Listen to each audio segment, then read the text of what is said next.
Avez-vous déjà ressenti ce vide profond lorsque vos enfants s'éloignent, cette impulsion presque irrépressible de tout faire pour les retenir, même si cela signifie vous diminuer? Je me souviens encore de cette mère dans un café parisien, les yeux remplis de larmes, me confiant qu'elle avait l'impression de devenir transparente dans la vie de son fils. Je lui envoie des messages où je me plains de ma solitude, je lui raconte mes problèmes, juste pour qu'il me réponde. Cette confidence m'a profondément touché, car elle reflète une réalité que beaucoup d'entre nous affrontons en silence sur le sol français. Cette tendance à nous rabaisser pour attirer l'attention de nos enfants est plus répandue qu'on ne le croit, mais elle cache un paradoxe troublant. Plus nous nous diminuons pour les retenir, plus ils s'éloignent. Et si la solution était exactement à l'opposé de ce que notre instinct nous dicte? Si cesser de nous rabaisser était précisément ce qui pourrait les faire revenir naturellement vers nous? Aujourd'hui, nous allons explorer ensemble cette dynamique complexe qui touche tant de familles françaises, des rues pavées de Paris aux villages ensoleillés de la Provence. Avant de continuer, n'hésitez pas à me dire dans les commentaires de quelle ville vous nous regardez. Et si vous reconnaissez ce schéma dans votre propre vie, abonnez-vous à notre chaîne pour ne manquer aucune de nos réflexions sur la parentalité et les relations familiales à la française. Plongeons maintenant dans ce sujet qui pourrait transformer votre relation avec vos enfants. La France a toujours entretenu un rapport particulier avec la famille. Des grandes tablées du dimanche aux traditions transmises de génération en génération, notre culture valorise ces liens. Pourtant, quelque chose a changé. Dans notre société moderne, où l'individualisme gagne du terrain, les relations parents-enfants évoluent d'une façon que nos grands-parents n'auraient jamais imaginée. J'observe dans mon cabinet de psychologue à Lyon un phénomène grandissant. Des parents qui, face à l'indépendance croissante de leurs enfants, adoptent inconsciemment des comportements de victimisation pour maintenir un lien. Mon fils ne m'appelle que lorsque je lui fais savoir que je ne vais pas bien, me confiait récemment Martine, 62 ans. Cette stratégie, bien que compréhensible, crée une dynamique toxique où le parent devient émotionnellement dépendant de l'enfant. Ce comportement prend racine dans une peur profondément ancrée dans notre psyché, celle de l'abandon. Nous, Français, malgré notre réputation de détachement sophistiqué, ne sommes pas immunisés contre cette angoisse primordiale. Une étude menée par l'Institut national d'études démographiques révèle que 67% des parents français de plus de 55 ans craignent de perdre le contact avec leurs enfants adultes. Cette peur nous pousse parfois à adopter des comportements contre-productifs, appels incessants, lamentations sur notre solitude, exagération de nos problèmes de santé, tout cela dans l'espoir désespéré de rester pertinent dans la vie de nos enfants. Mais réfléchissons un instant. Souvenez-vous de votre propre jeunesse. Étiez-vous attiré par les personnes qui se rabaissaient pour obtenir votre attention?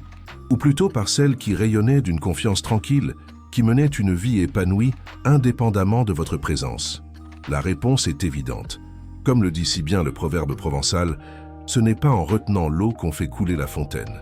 Nos enfants, comme nous autrefois, sont naturellement attirés par la force, non par la faiblesse, par la joie de vivre, non par la lamentation constante. Les recherches en psychologie familiale confirment cette intuition.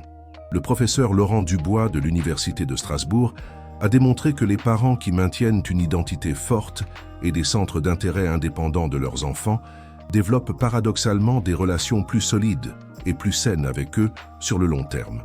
Quand nous cessons de faire de nos enfants le centre exclusif de notre univers, nous leur offrons la liberté de revenir vers nous, non par obligation, mais par désir authentique. Le paradoxe est là. C'est en lâchant prise que nous créons l'espace nécessaire pour que nos enfants reviennent librement vers nous. C'est en cessant de nous rabaisser que nous devenons des phares qui les guident plutôt que des poids qui les retiennent. La France possède cette culture particulière où les relations familiales sont à la fois intenses et teintées d'une certaine retenue. Contrairement aux familles méditerranéennes souvent plus expressives ou aux modèles nordiques plus distants, nous naviguons dans cet entre-deux subtil, ce qui rend parfois la communication plus complexe. Dans les rues étroites de Montmartre ou les grandes avenues de Bordeaux, combien de non-dits circulent entre parents et enfants? Cette réticence bien française à exprimer directement nos besoins émotionnels nous conduit parfois à emprunter des détours contre-productifs. Marie-Claire, une élégante Parisienne de 68 ans, illustre parfaitement ce phénomène. Chaque fois que sa fille unique, Camille, ne donnait pas de nouvelles pendant quelques jours, elle lui envoyait invariablement des messages évoquant ses problèmes de santé, légèrement amplifiés. J'ai eu des étourdissements aujourd'hui, sans doute rien de grave. Ces messages, apparemment anodins, étaient en réalité de petites ficelles émotionnelles tirant sa fille vers elle. Camille, graphiste talentueuse vivant à Lille, se sentait prise au piège entre culpabilité et agacement. « J'aime ma mère profondément », m'expliquait-elle lors d'une consultation, mais j'ai l'impression qu'elle utilise sa vulnérabilité comme une arme. Cette dynamique n'est pas sans rappeler le concept psychologique de chantage émotionnel décrit par la psychothérapeute Susan Forward. Dans notre contexte français, il prend souvent des formes plus subtiles, enrobées dans notre culture de la modération et de l'implicite. Un soupir au téléphone, une remarque apparemment innocente sur la solitude des dimanches, une référence au sacrifice consenti, autant de petites manipulations qui, bien qu'involontaires, érodent lentement la qualité de la relation. Cette tendance à nous rabaisser pour attirer l'attention s'exprime particulièrement lors des grandes étapes de la vie familiale, lorsque les enfants quittent le nid familial, lors de l'arrivée des petits-enfants, ou quand ils déménagent loin du cocon régional. Dans notre pays où l'attachement au terroir reste fort, un enfant qui s'installe à l'autre bout de la France peut sembler aussi lointain que s'il partait à l'étranger.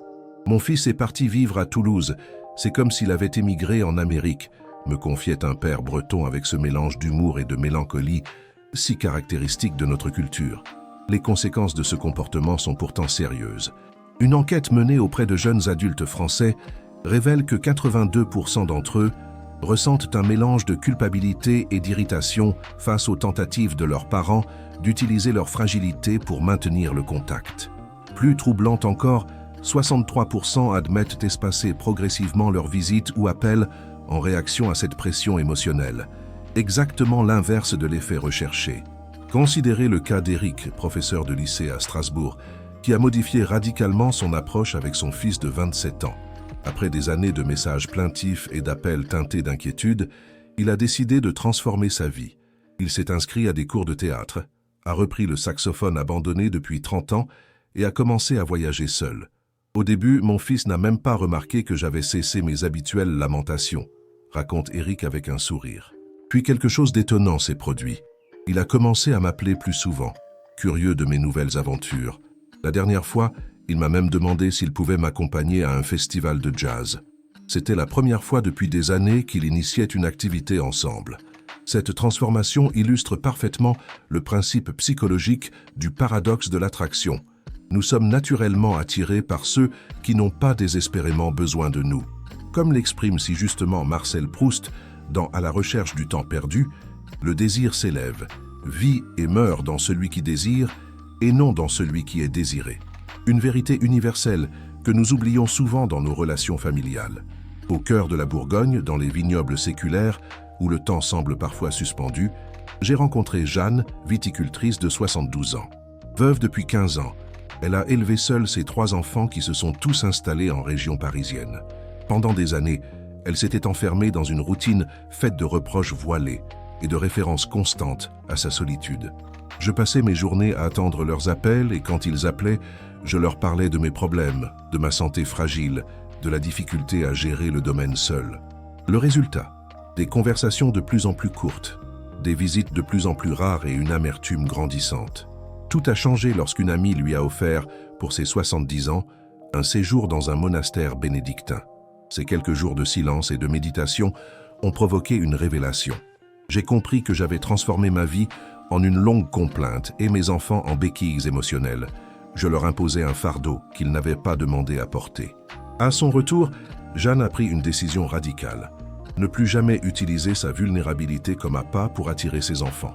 Elle s'est d'abord inscrite à l'université du temps libre de Dijon, puis a rejoint un groupe de randonneurs. Elle a même accepté, avec une audace qui a surpris tout son village, de participer à un projet de livre sur les traditions viticoles locales. Je me suis mise à vivre pour moi, et non plus en fonction des visites ou appels de mes enfants, explique-t-elle avec cette sagesse tranquille des femmes qui ont traversé les épreuves. Le résultat de cette métamorphose ne s'est pas fait attendre. Sa fille aînée, notant le changement dans le ton des conversations, a commencé à l'appeler plus spontanément. Son fils cadet, musicien à Paris, est venu passer un week-end complet au domaine, le premier depuis des années. Quant à sa dernière, la plus distante jusqu'alors, Elle a récemment proposé d'organiser les vacances d'été en famille, dans la maison familiale. Ils ne reviennent pas par devoir ou culpabilité, mais parce qu'ils ont envie de partager des moments avec la nouvelle personne que je suis devenue, conclut Jeanne avec une émotion contenue. Cette transformation n'est pas un cas isolé. De nombreuses recherches en psychologie familiale confirment que les relations parent-enfant s'épanouissent davantage dans un contexte d'interdépendance saine que dans une dynamique de dépendance émotionnelle. Le docteur Catherine Vernet, spécialiste des relations intergénérationnelles à l'Université de Nice, explique que lorsqu'un parent cesse de se positionner comme victime et assume pleinement son autonomie émotionnelle, il crée paradoxalement les conditions idéales pour un rapprochement authentique avec ses enfants adultes. Cette approche n'est pas sans rappeler certains principes de la philosophie existentialiste, si chère à notre culture française. Sartre ne nous enseignait-il pas que nous sommes condamnés à être libres, responsables de donner sens à notre existence? En cessant de faire de nos enfants les gardiens de notre bonheur, nous reprenons cette responsabilité existentielle et, ce faisant, nous leur offrons également leur liberté. Bien sûr, cette transformation ne se fait pas sans douleur. Renoncer à ces comportements de victimisation exige d'affronter nos peurs les plus profondes, celles de la solitude, de l'insignifiance et, ultimement, de notre propre mortalité. Dans notre pays où les traditions familiales restent importantes malgré la modernité, cette évolution peut sembler particulièrement difficile. Pourtant, c'est précisément cette difficulté qui en fait une démarche si précieuse. Pensez à ces moments de convivialité typiquement français. Un repas qui s'étire jusqu'au soir dans un jardin provençal, une promenade dominicale le long des quais de Seine, une partie de pétanque sous les platanes d'une place de village méridional. Ces instants précieux ne sont-ils pas plus savoureux lorsqu'ils sont partagés librement, sans le poids de la culpabilité ou de l'obligation? Dans les cafés animés de Lyon ou les ruelles tranquilles d'Annecy, j'ai observé un phénomène intéressant. Les parents qui réussissent le mieux à maintenir des relations épanouissantes avec leurs enfants adultes sont rarement ceux qui se montrent les plus demandeurs d'attention. Ce sont plutôt ceux qui ont su développer une vie riche et autonome, tout en gardant une porte toujours ouverte. Comme le dit si joliment l'écrivain Antoine de Saint-Exupéry, « Aimer, ce n'est pas se regarder l'un l'autre, c'est regarder ensemble dans la même direction ». Pascal, 64 ans, ancien cadre bancaire vivant à Toulouse, a dû traverser une crise personnelle profonde pour comprendre cette vérité. Après son divorce et la dispersion géographique de ses 3 enfants, l'un à Bruxelles, l'autre à Nantes, la dernière à Marseille, il s'est retrouvé seul dans sa grande maison périurbaine. Sa stratégie initiale pour maintenir le contact? Des appels quotidiens, des messages empreints de mélancolie, et ce qu'il reconnaît aujourd'hui comme un véritable festival d'apitoiement sur soi-même. Je jouais constamment la carte de la solitude, de l'homme abandonné. Je leur parlais de mes problèmes de santé, même mineurs, de la maison trop grande pour moi seul, des repas tristes devant la télévision, raconte-t-il avec une lucidité retrouvée. Je ne m'en rendais pas compte, mais je leur infligeais un chantage émotionnel incessant. Le tournant est venu d'une remarque de sa fille cadette, Émilie, 32 ans, lors d'une visite éclair à Noël. Excédée par une énième allusion à sa solitude, elle lui a lancé avec une franchise brutale. « Papa, tu sais pourquoi je limite mes visites? Parce que chaque fois que je viens, je repars avec un poids sur les épaules. Tu transformes ton malheur en mon problème. Ce n'est pas juste. » Ces mots, bien que douloureux, ont été pour Pascal une véritable révélation. « Cette phrase m'a fait l'effet d'une gifle, admet-il. J'ai soudain compris que je n'attirais pas mes enfants vers moi. Je les repoussais. » Cette prise de conscience a déclenché chez lui un processus de transformation remarquable. Il a d'abord vendu sa maison, devenue trop grande, pour acheter un appartement dans le centre-ville animé de Toulouse. Il s'est ensuite inscrit à des cours d'histoire de l'art, passion qu'il avait toujours reportée à plus tard. Enfin, il a rejoint une association d'aide aux entrepreneurs en difficulté, mettant à profit son expertise professionnelle.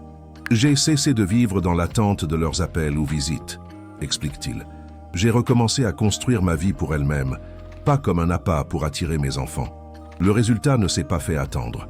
Sans pression émotionnelle, ces enfants ont progressivement modifié leur comportement. Les conversations téléphoniques, autrefois tendues et expéditives, sont devenues plus détendues et substantielles. Les visites, moins fréquentes au début, ont gagné en qualité et en spontanéité. Le moment où j'ai su que les choses avaient vraiment changé, c'est quand Émilie m'a appelé pour me demander conseil sur un problème professionnel, raconte Pascal avec émotion. Elle ne l'avait jamais fait auparavant. Elle m'a dit qu'elle appréciait ma nouvelle façon d'être, plus légère, plus confiante. Elle m'a même avoué qu'elle avait recommencé à parler de moi positivement à ses amis. Cette expérience résonne avec les observations du sociologue François Dubay, qui note que, dans la famille contemporaine française, l'autorité parentale ne se fonde plus sur la tradition ou le statut, mais sur la qualité de la relation construite. En d'autres termes, ce n'est plus le lien biologique qui garantit la proximité affective, mais la capacité à établir une relation adulte équilibrée, respectueuse de l'autonomie de chacun. Cette évolution vers une relation plus mature implique de reconnaître que nos enfants ne nous doivent pas leur présence. Dans notre culture française où la famille reste une valeur cardinale, malgré l'individualisme croissant, cette idée peut sembler presque hérétique. Pourtant, c'est précisément cette liberté accordée qui permet l'émergence d'une proximité choisie plutôt qu'imposée. Comme l'exprime si bien Françoise, 67 ans, enseignante à la retraite vivante à Angers, j'ai compris que mes enfants n'étaient pas sur terre pour remplir ma vie ou combler mes manques. Cette réalisation a été douloureuse mais libératrice. Je les ai libérés de la responsabilité de mon bonheur et en faisant cela, je me suis libéré moi-même.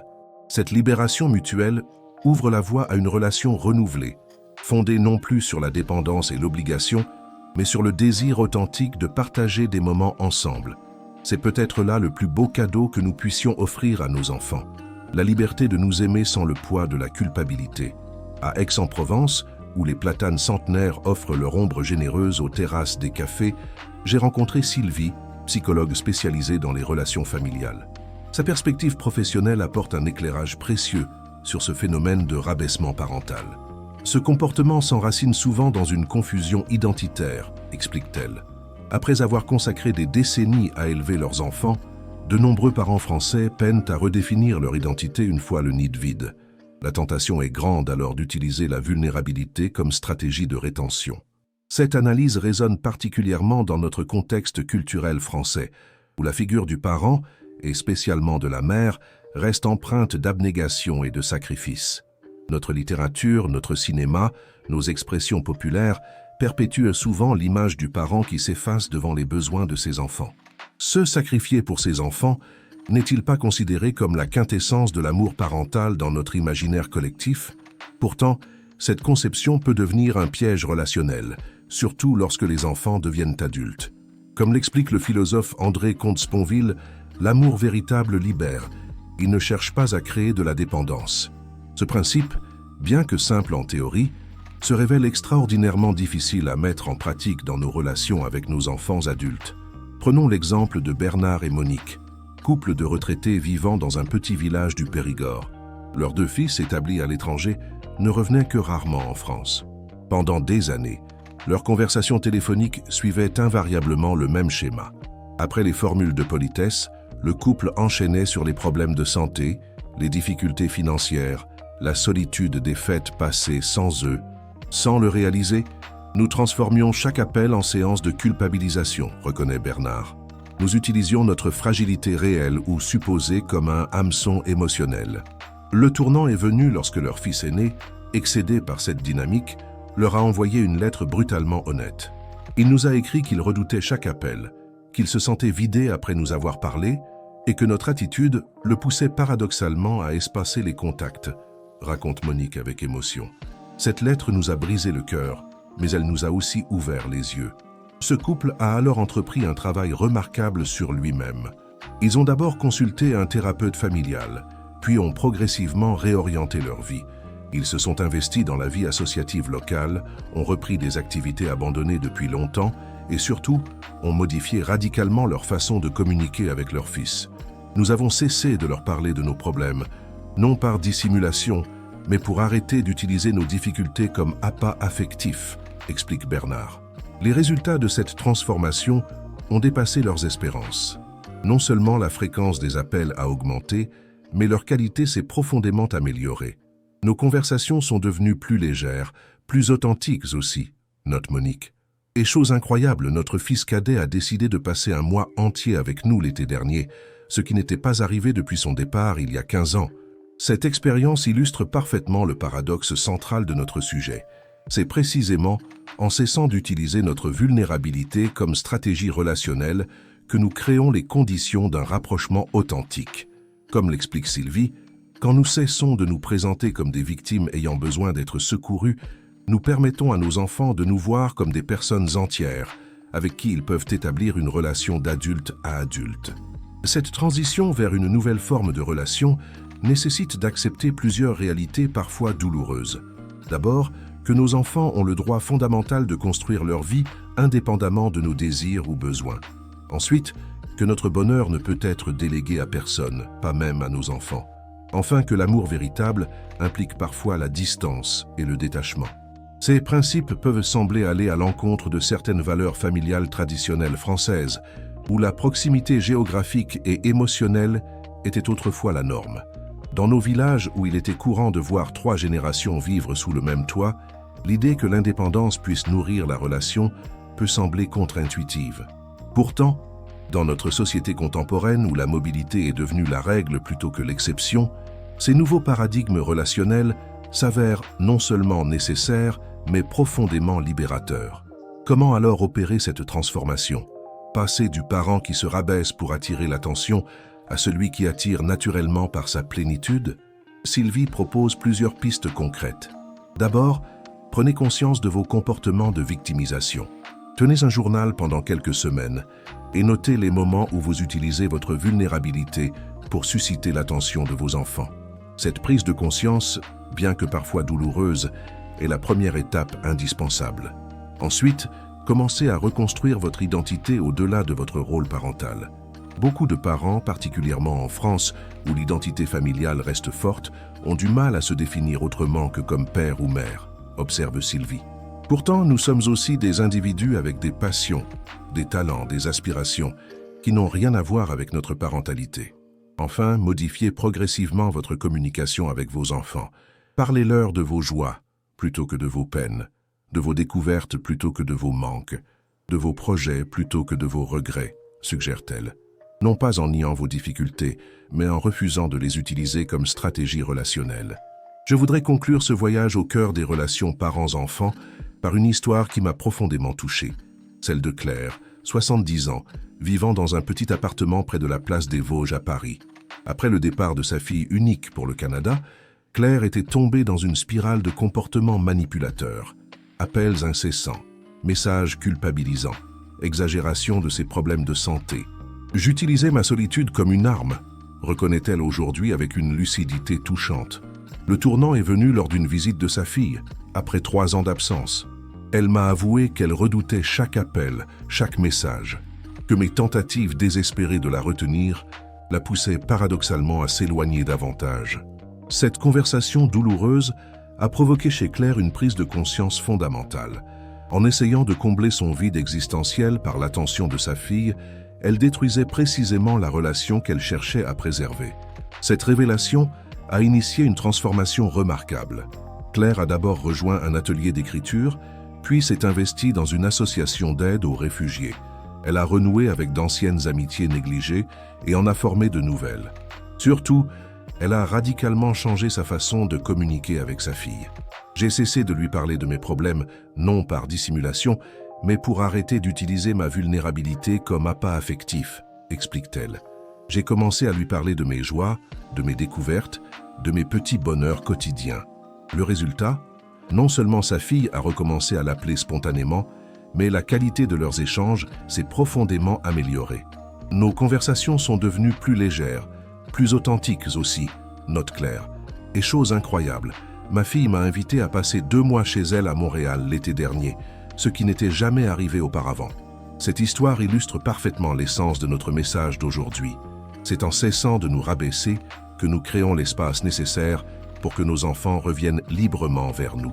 C'est en transformant notre vie en une source d'inspiration, plutôt qu'en un puits de besoin, que nous devenons des personnes avec qui ils ont envie d'être en relation. Cette démarche n'est pas facile. Elle exige du courage, de l'honnêteté et parfois un douloureux travail sur soi. Elle nous demande de confronter nos peurs les plus profondes, celles de la solitude, de l'insignifiance, de notre propre finitude. Mais c'est précisément cette difficulté qui en fait une démarche si précieuse et transformatrice. Je vous invite donc à un défi. Durant la semaine qui vient, observez vos interactions avec vos enfants adultes. Identifiez les moments où vous utilisez votre vulnérabilité pour attirer leur attention. Puis, consciemment, choisissez une approche différente. Parlez-leur d'un projet qui vous enthousiasme, d'une découverte qui vous a émerveillé, d'une joie simple qui a illuminé votre journée. Ne soyez pas surpris si leur réaction n'est pas immédiate. Les dynamiques relationnelles mettent du temps à évoluer. Mais soyez assurés que cette nouvelle posture créera progressivement un espace où une relation plus authentique et équilibrée pourra s'épanouir. N'oubliez pas que l'amour véritable n'est pas possession mais liberté. Comme l'écrivait Saint-Exupéry, « Si tu diffères de moi, mon frère, loin de me léser, tu m'enrichis ». Cette sagesse s'applique particulièrement à nos relations avec nos enfants adultes. En respectant leurs différences, leur autonomie, leur chemin distinct d'une autre, nous ne perdons pas leur amour. Nous lui permettons de s'épanouir dans sa forme la plus pure et la plus durable. Si cette réflexion vous a touché, n'hésitez pas à la partager avec ceux qui pourraient en bénéficier. Laissez-moi vos impressions dans les commentaires. Racontez-moi vos propres expériences. Abonnez-vous à notre chaîne pour continuer ensemble cette exploration des dynamiques familiales et relationnelles. Et rappelez-vous cette vérité paradoxale, mais puissante. Parfois, c'est en lâchant prise que nous créons les conditions les plus favorables aux retrouvailles.